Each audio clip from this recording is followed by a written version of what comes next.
자, 그러면 이번에는 뭐 해볼 거냐면은 이 명제와 조건을 부정해 보겠습니다. 이 부정. 그래서 부정이라고 하는 게 뭐냐면, 그거 아니야. 네거티브 하겠다는 거거든요. 그거 아니야. 그거 아니야.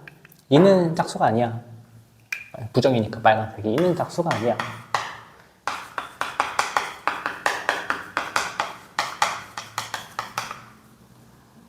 그죠? 그래서 이 부정이 이제 기호가 있는데요. 물결표로도 많이 쓰고요. 무엇으로도 많이 쓰냐면, 빼기에 아래, 빼기에 하고 밑에, 이렇게. 그죠? 저기, 빼기라기보다는 음의 부호가 맞겠다. 네거티브니까. 음의 부호에다가 아래쪽을 꺾어서. 그래서 나는 이는 짝수이다 라고 하는 명제를 부정할 겁니다. 해서 너는 이는 짝수가 아니다 라고 나오게 돼요. 근데 짝수가 아닌 건 뭐예요? 그쵸, 홀수죠. 자연수 범위에서는.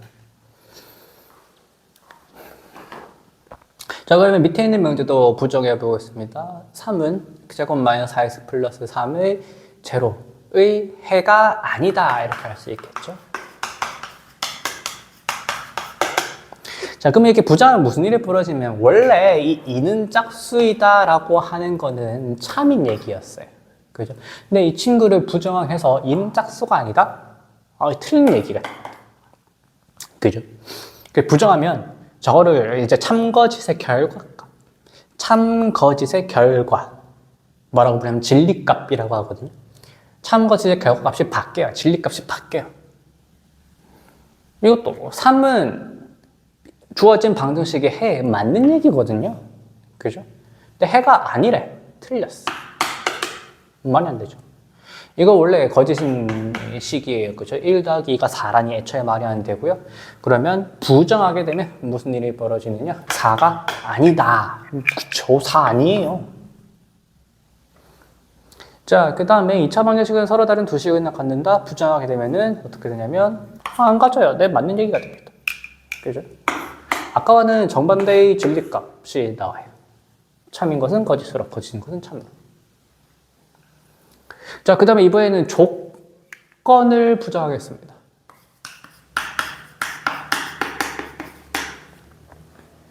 그러면 이제 뭘 얘기하시냐면 여전히 조건이에요. 그죠? x는 4의 배수가 아니다. 그죠? 여전히 조건이다 보니까 진리집합을 얘기할 수 있어. 원래는 4, 8, 12 이거였는데 뭐가 되냐면 4, 8, 12 이게 아니어야 돼요. 뭐가 되느냐? 그게 아니어야 돼. 여집합입니다. 그럼 여집합을 얘기하려면 반드시 뭐가 있어야 돼요? 그렇죠. 전체에 유니버스가 있어야 돼요. 실수 범위가 반드시 껴 있어야 됩니다. 실수 범위란다. x의 범위가 반드시 있어야 됩니다. 뭐 자연수이면 자연수, 정수이면 정수. 그죠? 뭐 실수면 실수 이렇게. 그래야 여집합을 할 수 있어요. 그죠? 자, 그 다음에 여기도 봅시다. x는 제곱하여 마이너스 1이 된다는 방정식의 해가 아니다가 되겠죠? 그죠? 그래서 그러면 부정한 친구의 진리집합은 또 공집합의 여집합이 될 건데, 그죠? 여집합을 하려면은 범위가 있어야 되겠죠? 실수 x라고 합시다. 그러면 너는 그럼 이것도 보시면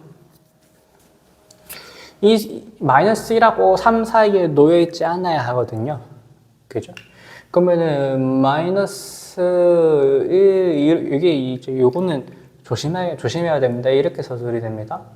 y가 마이너스 1보다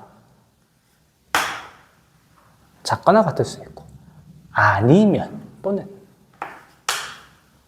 y가 3 이상일 수도 있어요. 이거는 그림으로 보면 되게 이해하기 쉬운데, 자, 이 부정하기 전에 진리집합을 수의선 상에다가 이렇게 노란색으로 나타내 봅시다. 마이너스 1 초가 3 미만. 그래서 원래는 여기 있는 범위를 뜻했어요. 그죠? 1초가 3 미만. 근데 부정하게 되면은 여집합이 돼야 되잖아요. 그 나머지가 돼야 돼요.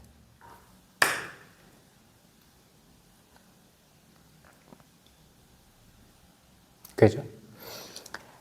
자, 그러면 이 친구는 y는 2가 아니다가 되겠고요. 부정하게 되면 y는 2가 아니다. y는 2가 아닌 모든 수지 뭐. 그죠? x제곱 더하기 y제곱은 1 부정하게 되면은 원 빼고 전부 좌표 평면에서 이 진리집합이 원래 원이었잖아요. 그러다 보니 그거 빼고 전부가 돼버려요. 원 빼고 원 빠지고 나머지. 그죠?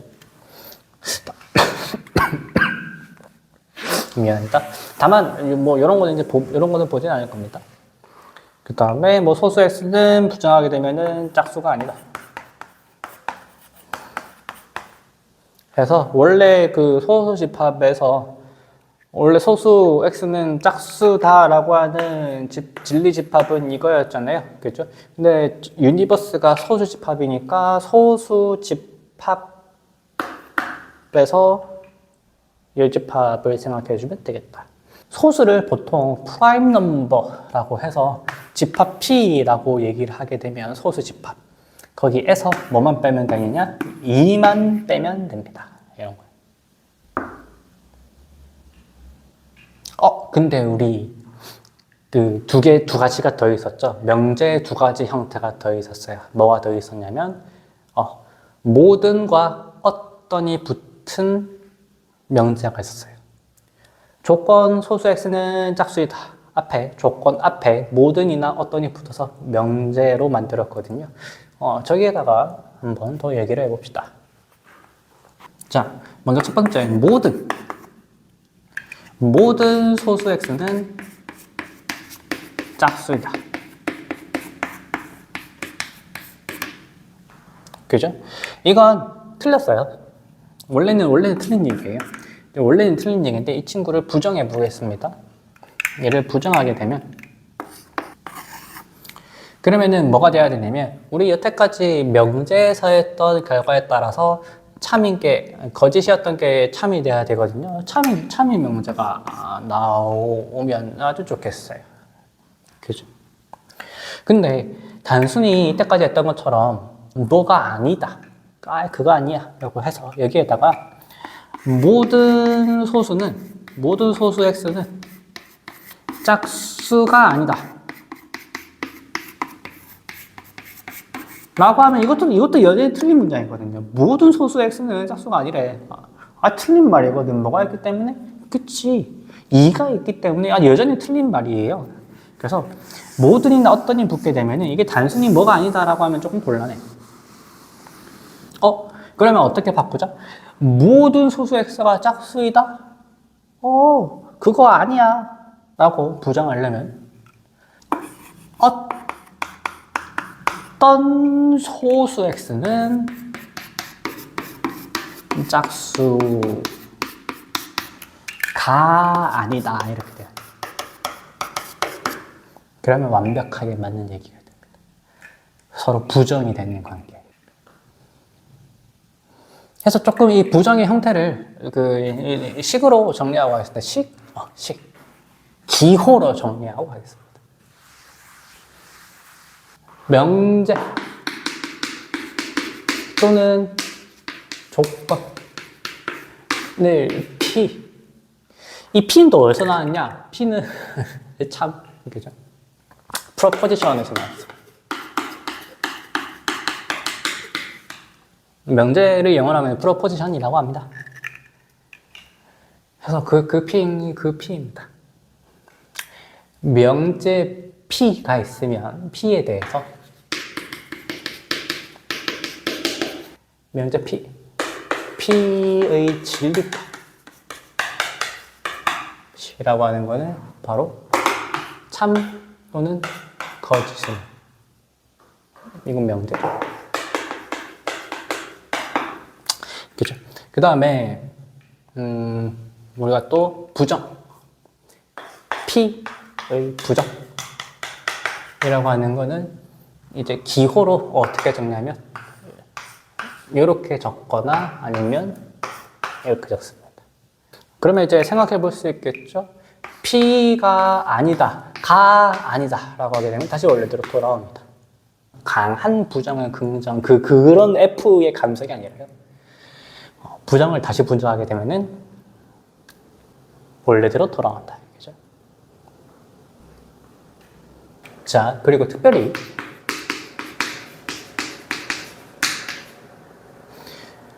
이제 이 P라고 하는 형태 중에서 그 모든 어떤이 붙은 거, 모든 X에 대해 조건 P다 라고 하는 문장 형태가 있었잖아요. 그죠? 이 친구의 부정,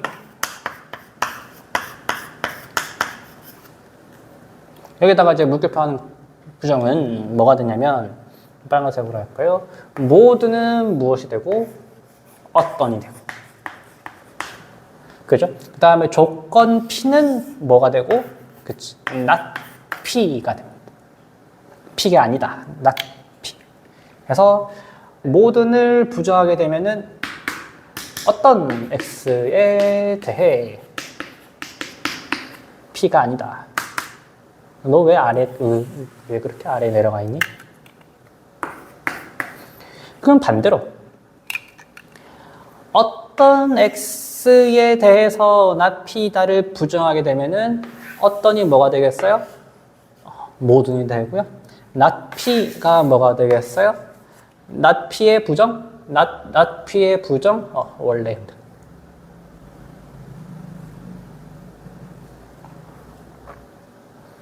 자, 그러면 이제 이게 명제니까 참거짓을 얘기해 보게 되면, 자, 한번 정말로 논리적으로 얘기를 해 봅시다. 맥락이 다 사라져 버리고 기호만 남아 있거든요. 그죠? 자, 여기 조건 P를 보면은 조건 P잖아요. 뭐가 있냐면 어떤 집합? 진리 집합이 있어요. 진리 집합 P. 그죠? 그 다음에 이 X의 범위 유니버스가 있어요. 그러면 모든 X에 대해서 조건 P가 성립한다라는 얘기가 뭐냐면 이 P랑 U가 똑같아야 돼요. 이 조건 P가 성립하게 하는 X가 바로 전부 다여야만 참이 돼요. 그죠?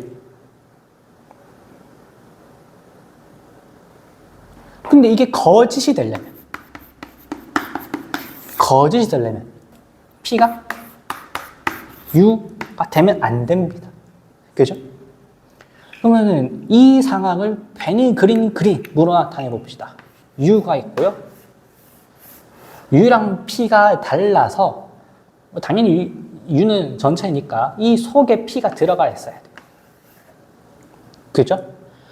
그리고 다르니까 반드시 어디에 원소가 존재해야 되냐면 P의 여집합에 원소가 존재해야 돼요. 그래서 위에 있는 문장을 부정한 게 어떤 X에 대해서는 P가 아니다가 되는 겁니다. 이걸 뭐라고 부르냐? 발레라고 부릅니다.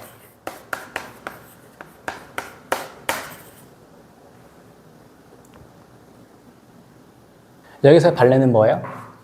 모든 소수 X는 짝수이다 거짓이잖아요. 그 이유는 X가 3이라는 게 있기 때문이죠. 그죠?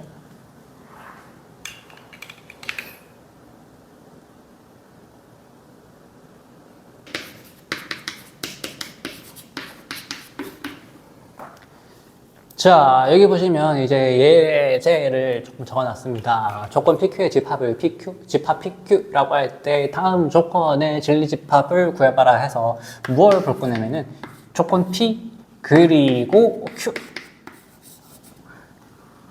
이 친구의 이제 진리 집합을 찾아볼 거예요.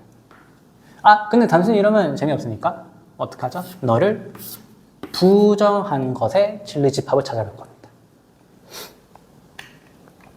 자, 그러면 먼저 이 괄호 안에 진리집합을 생각을 해 봅시다. 그죠?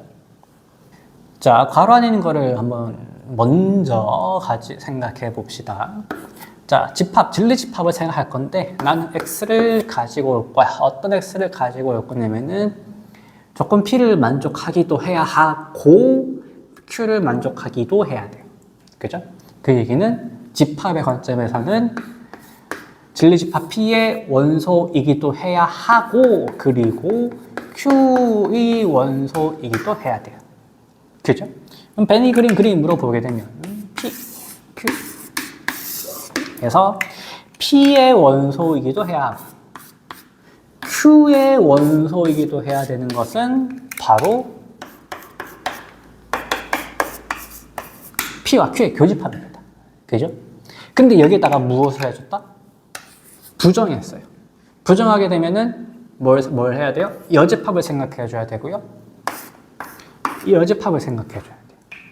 그러면 무슨 법칙? 그쵸. 드모르간의 법칙에 따라 교집합이 합집합으로 바뀌어요. 그러면 저거는 무슨 얘기냐? 나는 x를 모을 거야. 나는 x를 모을 건데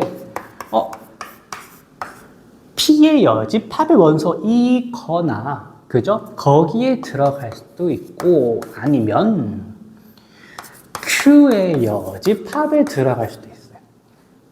그죠? 그래서 사실은 문제의 답은 여기서 끝났어요. 진리집합 구했으니까, 그죠? 진리집합 구해서 끝나긴 했는데, 저 진리집합을 뜻하는 명제, 여기서는 조건이죠. 조건은 뭐냐? 바로, 파란색으로 할까요? 아니, 그냥 흰색으로 하자. P가 아니거나, 또는 Q가 아니거나 이렇게 돼요.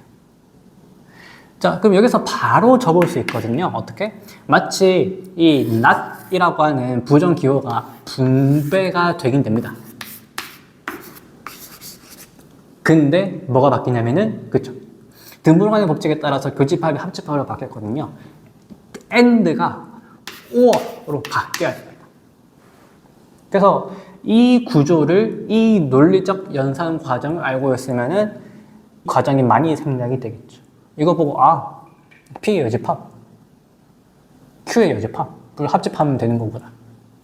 그죠? 하나 더 해보겠습니다. 오른쪽에다가. 그러면 이번에는 두 번째. not P 또는 Q다 라고 하는 조건을 부정해 보겠습니다. 그죠? 그러면 이제 방법은 두 가지가 되겠죠? 우리가 처음 했던 것처럼 일일이 이제 그 진리집합을 표현하고 여집합 해가지고 찾은 방법이 있고요. 아니면 이 논리적 연산을 해서 풀 수도 있습니다. 논리적 연산을 해봅시다. 분배가 되는 것처럼 보이고요. 부정이 부정이니까 원래 형태가 등장하고 그 다음에 또 not Q가 되겠죠. 그죠? 그리고 드모르가 아니지. 드모르가 친구가 아니지. 드모르가 때문에 또는이 그리고로 바뀔 것임을 알 수 있어요. 한번 해보자. 처음에 괄호 안부터 쳐다보죠. 그죠? 이 친구의 진리집합을 보게 되면은 P의 여집합, 그죠? 또는 Q 이렇게. 그리고 여기에다가 부정을 했으니까요. 여집합을 생각해 주게 되겠고요. 너는 P 교집합, Q의 여집합이 됩니다. 이 얘기입니다. 그러면 이제 하나 정리할 수 있겠죠. 그죠? 연산 그리고 P 그리고 Q 하는 거를 부정하게 되면 그러면 무슨 일이 벌어진다? P 또는 not Q가 되겠다. 그죠?